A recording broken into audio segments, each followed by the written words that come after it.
In addition to losing at home against the Houston Rockets, the Golden State Warriors also lost their leader, Stephen Curry. An injury that could weigh heavily on a major NBA franchise already on the edge.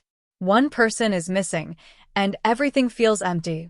Last night, the Golden State Warriors had to manage crunch time against the Houston Rockets without their guide, Curry. Despite a 12-point lead at halftime, the 2022 NBA champions led a red-hot Reed Shepherd, 31 points, 9 rebounds, 5 assists, and his teammates come back gradually, before silencing the Chase Center in San Francisco, 100-104. A defeat that already mathematically eliminates the Warriors from the NBA Cup quarterfinals race. A first setback in a season that, let us be clear, has not started very well for Steve Kerr's side. And this may only be the beginning. In the meantime, Golden State are praying that Curry's injury is not serious. Stephen Curry suffering from quadriceps issue. Is it serious, doctor? The images are relatively worrying. After 33 minutes on the court, 14 points, 6 rebounds, 5 assists, Curry suddenly stopped, limping badly and grimacing. At first glance, the 37-year-old point guard is suffering from a contusion to the quadriceps, following a heavy contact with Amen Thompson.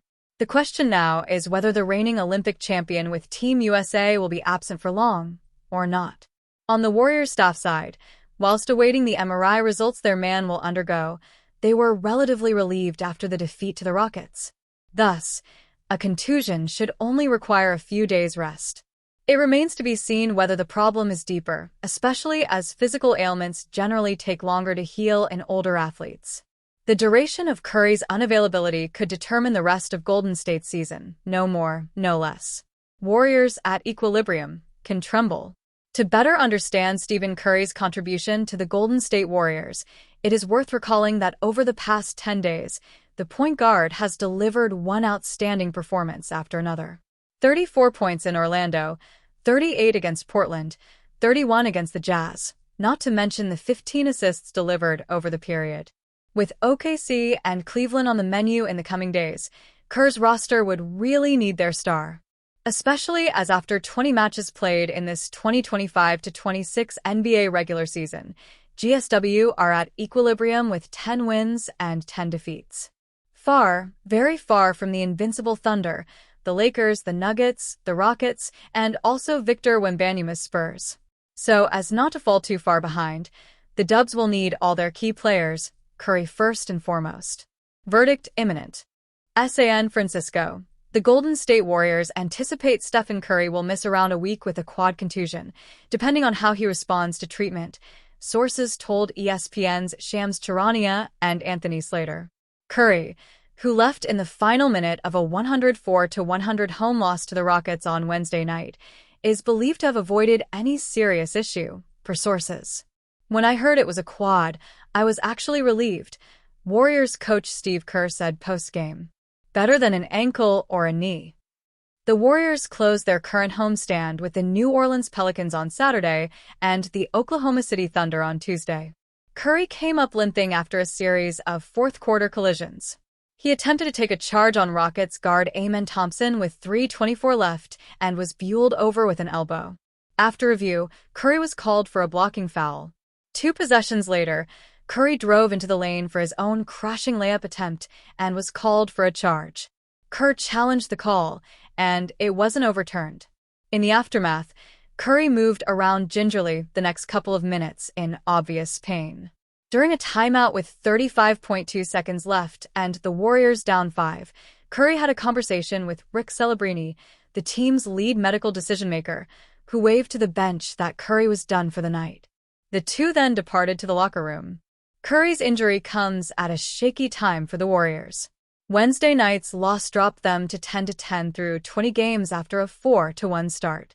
In the aftermath, both Jimmy Butler and Draymond Green were critical of the team's recent defensive effort. The Golden State Warriors are monitoring the trade market closely as they search for defensive help and front-court stability, and one familiar name has resurfaced in league conversations. With teams beginning to separate themselves in the standings, executives are reevaluating who might actually be available and which players could shift the margins for a contender trying to stay afloat in a crowded Western Conference. A new report from Brett Siegel suggests that league insiders view Brooklyn Nets big man Nick Claxton as a legitimate trade candidate, and his name continues to circulate among opposing teams, including the Warriors. According to Siegel, Claxton has specifically surfaced as a possible Warriors target, signaling that Golden State is at least monitoring the situation while exploring ways to upgrade its rim protection and front court size. But while Claxton's name has been floated around Golden State's decision-makers, the report also makes one thing very clear. Brooklyn does not appear interested in Jonathan Kuminga as part of any Claxton-related discussion. Siegel noted that the Nets had the cap space to pursue Kuminga this past summer while he was a restricted free agent, and chose not to. Because of that, he writes, it doesn't appear Kuminga would be a player Brooklyn targets if they decide to move their starting center. That reality shifts the dynamics of the situation and forces Golden State to reevaluate what a Claxton pursuit would actually look like. Why the Warriors are monitoring Claxton. Claxton's appeal is obvious. He brings a defensive profile the Warriors simply do not have on the roster right now. Long, quick, and mobile, he can survive in space and switch actions without hesitation. The ability to guard ball handlers, erase drives, and block shots at a high rate gives him real value. His rim presence is real. Last season, he averaged 12.1 points, 9.9 rebounds, and 1.4 blocks, continuing a multi-year trend as one of the NBA's best at defending in space while still helping at the rim. He does not space the floor, but he screens well, rolls hard, and finishes lobs. For Golden State, a team that has long thrived with athletic vertical pressure, those strengths matter. He also provides something the Warriors haven't consistently had since the prime years of Kevin Looney, a center who can cover mistakes and erase breakdowns. Why Brooklyn isn't interested in a Kuminga deal? Here is where the Warriors' equation gets complicated. Even with Claxton drawing interest from multiple teams, including the Los Angeles Lakers dating back to last season, Brooklyn's lack of interest in Kuminga is telling. It is not about talent. Kuminga is still considered one of the league's better 23-year-old prospects. It is about fit. The Nets already have Michael Porter Jr. occupying the forward spot Kuminga would play. Their cap table is built around long wings and perimeter creators. Adding another scoring-focused forward simply does not match the profile they are searching for in a potential Claxton trade. That means Golden State would need a different structure, likely one built around picks, matching salary, and an alternate young player, if it wanted to seriously enter the discussion. Warriors have other frontcourt paths to explore. Claxton is intriguing, but not the only direction Golden State can go. Other names around the league may fit more cleanly with the Warriors' timeline, system, and available assets. Among those possibilities, Trey Murphy III, the type of two-way wing Golden State values. Kobe White, a secondary creator who can ease pressure on Stephen Curry. Nikola Vucevic, a stretch big who adds size and floor spacing.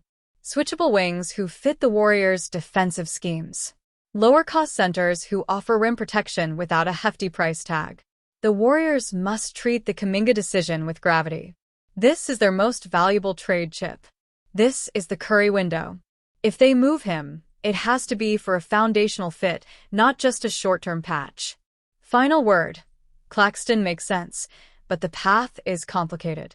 There is real logic behind monitoring Claxton. He fills gaps that have hurt the Warriors all season.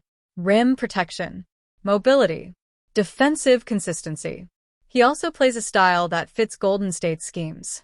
But Brooklyn's firm stance on Kuminga changes the math. Without him in the negotiation, any Claxton pursuit becomes far less straightforward.